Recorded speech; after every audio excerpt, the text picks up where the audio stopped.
We're looking at the Rothamsted octocopter, and we've been trying this out now for about 18 months for monitoring field experiments at Rothamsted.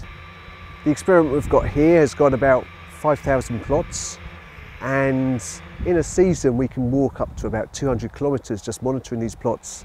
So we're hoping in the future the octocopter will replace a lot of the footwork. We've got 3 cameras on there. We've got a conventional RGB camera taking normal images.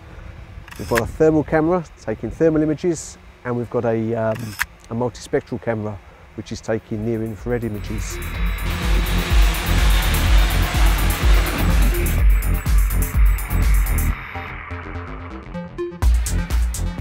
We can take several hundred images of the experiment on one day, put it into the software, and the software will stitch all the images together and produce an orthomosaic. So that's basically an image just like from Google Earth, a flat image of the crop. It doesn't matter within reason what angle the images are taken at, the software sorts all that out. And as well as producing the orthomosaic, we can produce a digital elevation model. And from that we can extract the height data of the crop.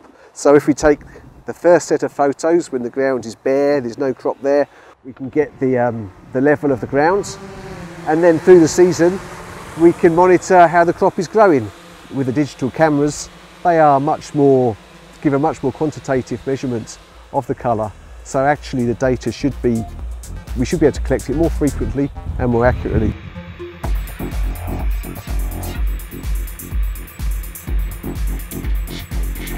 In the future, the technology is likely to develop, and there will be new types of sensors that will enable more measurements to be taken. We're quite excited about this technology. Our use here at Rothamsted is quite specific at the moment, using it monitoring wheat trials, but it could be used to monitor a whole range of crops or other land uses like forestry. But it's an enabling technology for a whole range of research areas.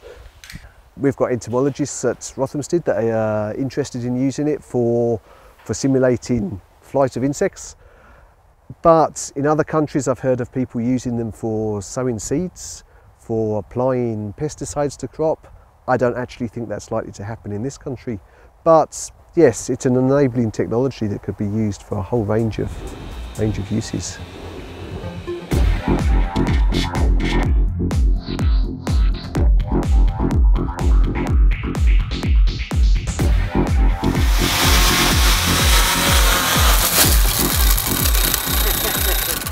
Still not good enough to land. That sounded quite dramatic. Cut!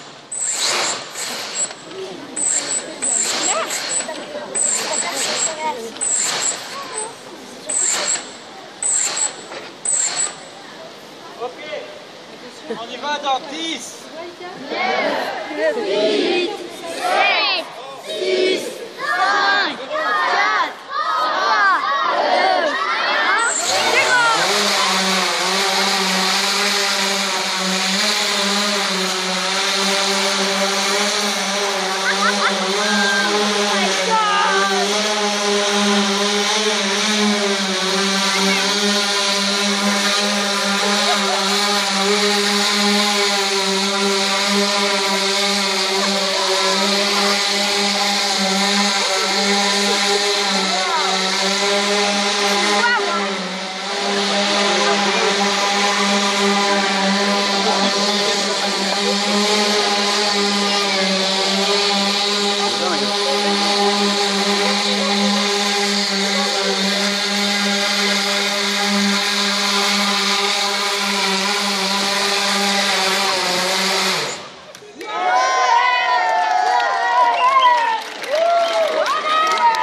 Let's go ahead and register on the website.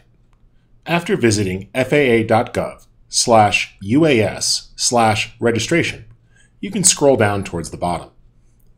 You'll see a button that's labeled Register Now. Note, on this webpage, you'll be presented with general information that tells you if you need to register. If you are flying for commercial purposes, go ahead and click Register by Paper. If you already have an account, you can log in. Otherwise, you can create a new account. Clicking Register My Drone will prompt you to create an account as well. If you don't have an account already, you'll need to create an account. You must be 13 years old in order to register. Enter your email address, as well as a password, and click Create Account. You'll now need to check the verification email in order to activate your account. Click the link in order to activate your account. You're now informed that you're accessing a government website. Make sure you read over the information about their policies and their privacy policies. When you're ready, click I agree. You can then log in. Once logged in, create a profile. You'll need to enter your name and address. When ready, click Proceed to Checkout. They ask you to confirm that you've read the safety guidelines. These are the same ones that we've discussed earlier in our training video. When ready, check the box that you agree to abide by the policies and click Next. You'll now need to enter payment information. When ready, click Next. Review your information. Click the checkbox on the bottom to acknowledge that you are lawfully receiving this certificate to fly, and that all the information you provided was accurate. When ready, click Pay. You'll now receive a confirmation number. I recommend that you either screen capture or print this screen for safety. The certificate should also be mailed to you, but you can click right here to print it. There it is. And if I click the print button, it'll bring up the card, and I could send that to my local printer or save it as a PDF to store on my electronic devices.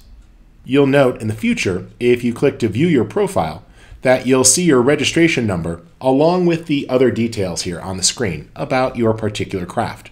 This is where you can also update your details if necessary. If I check my email, you'll note that you've likely received 2 additional emails. The first confirms that you have actually activated your account. The second contains your certificate. This can be printed as well, and you have the ability, of course, to click through to download it from the website. Be sure to save a copy of this email and an electronic copy of your certificate for safety. I also recommend making a printout and storing it with your devices. Go ahead and tape it right inside the case, and of course, take your number and mark that on your device. Back on this main screen here, when satisfied, I can click Done. You'll see that it loads your profile up if you need to view it or make any additional changes. Since we're all finished, I can click Close.